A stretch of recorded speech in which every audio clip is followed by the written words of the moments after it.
thank everybody for being here. I know everybody is still recovering from their robust celebration of Reliability Week last week. I know I am. So with that, I'm glad to take any questions that you might have in the room. Yes, sir. Thanks, Tom Tiernan with the Energy Daily. The question is on the briefing, the winter briefing, and the connectedness issue that Mr. Lobby and you discussed. You and the head of NERC sent a letter about the Everett LNG import terminal and the future of that, concern about the future of that facility. There's a state regulatory task force. There's the NASB forum, the gas reliability efforts. All of these are basically outside of your authority and control. A lot of them are anyway. And I was wondering if you feel that if there's too many cooks involved a little bit, that can hinder progress on some of the recommendations that have been made. Thank you for the question. Let me be clear. I think it's a very good thing that we have stakeholders at the table to address the New England reliability and resource adequacy issues. One organization cannot solve this problem. It's going to take all of those cooks that you talked about to bring their information, to bring their expertise, to bring their constituencies to bear on this issue, both in the near term and in the long term. And so that's why we wrote that letter, to make sure that we encouraged our stakeholders to take the steps necessary that are within their control to make sure that we have the infrastructure and the supply and capacity that we need for New England, both this winter and long term. Thank you. Catherine. Hi, Catherine Morehouse with Politico. I know that you've gotten a few letters and correspondences from Capitol Hill asking for FERC to do more, get more involved in the EPA's proposed power plant rule. Obviously, you all had a pretty comprehensive discussion with EPA last week, and I'm wondering if you have any plans to take further action or whether you felt like last week was sufficient. Any thoughts there? Well, I said before our Reliability Technical Conference that I expected to have a robust conversation about the EPA rule, and especially about the reliability concerns that the Commission had. We expressed those concerns. We heard from Joe Goffman from EPA that he took them serious, that the rule was a work in progress, and that they would take and incorporate the feedback that they received from the Commission and from our other witnesses there that day into the final rule. I think that that is a huge development. And so our Reliability Technical Conference was a success. There's more work to do. We'll continue to monitor the progress of the rule, and we will make sure that our feedback is indeed included in the rule. But I think I don't want to get ahead of ourselves and say what we'll do beyond that just yet. The next thing is the next thing. Thank you. Yes, Daniel. Daniel with Bloomberg. You've talked for months about wanting something like a gas reliability organization or a NERC for gas. And I was curious if you've had any conversations with members of Congress on the Hill or staffs, or your staff having conversation with their staffs, like any progress to report on that idea and what that might look like, given there has been a number of pieces of legislation proposed involving FERC. So I'm wondering if that could be an idea that could fit into any of those bills by the end of the year. The idea that there is no one organization that sits at the apex of where the gas and electric systems interconnect, that is not a new idea. It's something that I have been talking about as much as I can. I tell everybody who will listen that we need such an organization, and we need it now. And so I've told every stakeholder, every person that I've spoken to, I cannot say it loud enough or often enough. This is what we need. And so I continue to call on our Congress and our congressional leaders to take action on this. And if they don't, I believe it's incumbent upon our gas utilities to act themselves and to voluntarily stand up an organization to address the reliability of our natural gas system. We talked about in our Winter Storm Elliott report, and I mentioned this in the open meeting today, how it would have taken months and months to restart the system, the gas system in New York. And no doubt, this would have cost lives. This is serious business. Thank you. Okay, thank you so much. We are going to go to reporters who are online. I'm going to start with Maya Weber of S&P Global. Maya? Okay, can you hear me okay?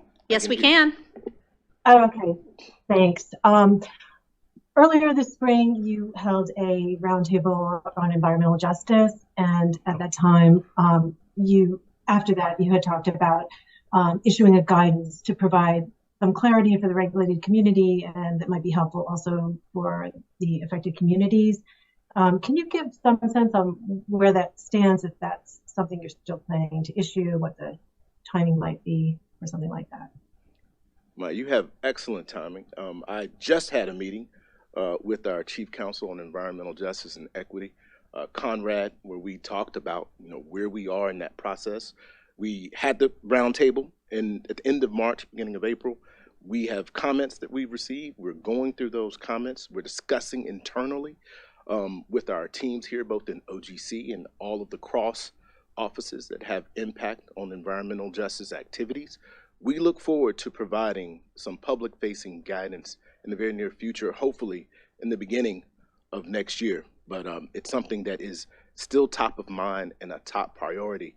And that's not the only thing that we're doing on environmental justice. We also continue to look at and incorporate the impacts on environmental justice communities when we consider projects in our decision making. So this is something that is a top priority. We continue to work. There's more work to be done, but it has not slipped off our radar. Thank you. Thank you, Chairman. Okay, next up is Miranda Wilson from E&E News. Go ahead, Miranda. Hi, Chairman Phillips. I was wondering, in light of the FERC report on Winter Storm Elliott, if there's anything kind of new that you're exploring doing at FERC, like, is there a way FERC could look at potential requirements for pipelines in the permitting process when it comes to sort of winter readiness or anything like that? Or, are you thinking about broader capacity accreditation issues? Would love to hear your thoughts on those and other topics outlined in the report. Thank you. The issues that we see pop up with the report, they have not changed. We are taking steps. I've asked our teams internally, OGC, to take a look at our statutory authority to see what, if anything, we could do beyond what we're doing right now. So that's something that is ongoing. You mentioned capacity accreditation. We've had calls from outside of FERC to address that issue, to maybe have a technical conference on that. That's something that we're looking at, we're considering. We do have a lot in front of us. We're still looking at transmission reform. I talk about the transmission reform journey. And so we have that long-term and regional plan, cost allocation. We have transmission siting. We have so many different things that we're focused on. And so while we have calls to address and to have technical conferences, we also have to balance that with the work that we have and the resources that we have. And so with that, it's something that we're working on. We're looking at what we can do different. Again, the number one thing that we can do is that we can have an organization that can have reliability authority over our natural gas system. Thank you. And then finally, James Downing from RTO Insider. James, you're up. Hi, thanks for taking my question. I saw in the enforcement report that you closed a probe into a gas marketer in Uri. Since the commission had publicly stated that you were looking into actions around Uri, are there any other investigations that are ongoing into the events from that storm? Yes, and thank you for noticing that we have closed out one Winter Storm Uri investigation. There are other ongoing investigations regarding Uri. Those are non-public, unfortunately, and I cannot talk about them. But hear me. For those people who had market manipulation, who committed market manipulation, or if there was any fraud that was imposed upon our consumers, the Federal Energy Regulatory Commission, the Office of Enforcement, we will find you, we will punish you, and you will pay a price. Thank you. Well, if I could ask another question, completely unrelated.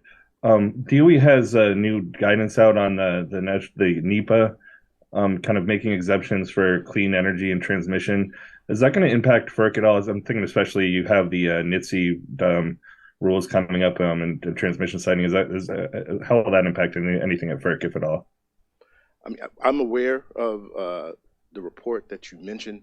It's something that we're looking at, we're reviewing. I think it has an impact on DOE's work regarding transmission siting. But of course, it's something that we're aware of, and I will actually make staff available if there are any other detailed follow-up questions on DOE's work.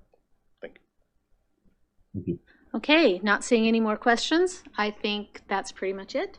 Thank you very much, Chairman. Thank you, everybody. Have a great Thanksgiving. Be safe if you're traveling. Thank you, everybody.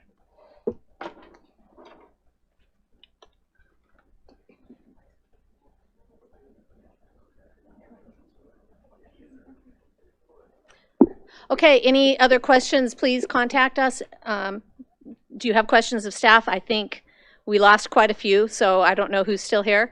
But if you want, Celeste and I can help you out, and we can make sure that you get your questions answered. How's that sound? Awesome. Thank you all so much.